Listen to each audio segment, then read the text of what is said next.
Snoring ఉన్నదంటే ఈ యొక్క ప్రాబ్లం 400% ఇంక్రీజ్ అవుతుందండి.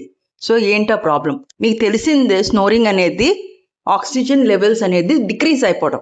ఇంకా సివియర్ అవుతున్న కొద్దీ ఓఎస్ఏ అని వెళ్తుంది. ఓఎస్ఏ అంటే ఏంటి? ఆబ్స్ట్రక్టివ్ స్లీప్ యాప్నియా, అంటే ఊపిరి తీసుకోవడం కష్టం అయిపోతుంది ఎక్కడైనా అబ్స్ట్రక్షన్ ఉన్నప్పుడు ఎయిర్వే. సో దీనివల్ల స్నోరింగ్ సివియర్ గా వస్తుంది, ఆక్సిజన్ లెవెల్స్ డౌన్ అయిపోతాయి. దీనివల్ల సిగ్నల్స్ హార్ట్ కి ఎక్కువ వెళ్ళిపోతూ ఉంటాయండి. సిగ్నల్స్ వల్ల ఏమవుతుంది? ఏట్రియల్ ఫిబ్రిలేషన్ అని వస్తుంది అనమాట. అంటే ఫుల్ గా కొట్టుకోవడం కన్నా ఇలా కొట్టేసుకోవడం, సిగ్నల్స్ తేడాగా వెళ్తున్నాయి. దీనివల్ల ఏంటంటే హార్ట్లోని బ్లడ్ క్లాట్ ఫామ్ అవ్వచ్చు, ఇంకా స్ట్రోక్స్ రావచ్చు. సో ఫస్ట్ థింగ్ ఏంటంటే స్నోరింగ్, ఎవరైనా హార్ట్ ప్రాబ్లమ్స్ ఉన్న వాళ్ళు, ఎస్పెషలీ స్నోరింగ్ వస్తుంది, మీకు బీపీ ఉన్నది అంటే కంపల్సరీ స్నోరింగ్ కంట్రోల్ చేసుకోవాలండి. ఫస్ట్ స్నోరింగ్ కంట్రోల్ ట్రీట్మెంట్స్ అనేది మీ ఈఎన్టీ స్లీప్ సర్జన్కి తెలుసు. అంటే ఈచ్ వన్ ఈజ్ ఇండివిజువలైజ్డ్, అంటే ఒక్కొక్కరికి డిఫరెంట్ ట్రీట్మెంట్స్ ఉంటుంది, అందరికి ఒకే ట్రీట్మెంట్ ఉండదు.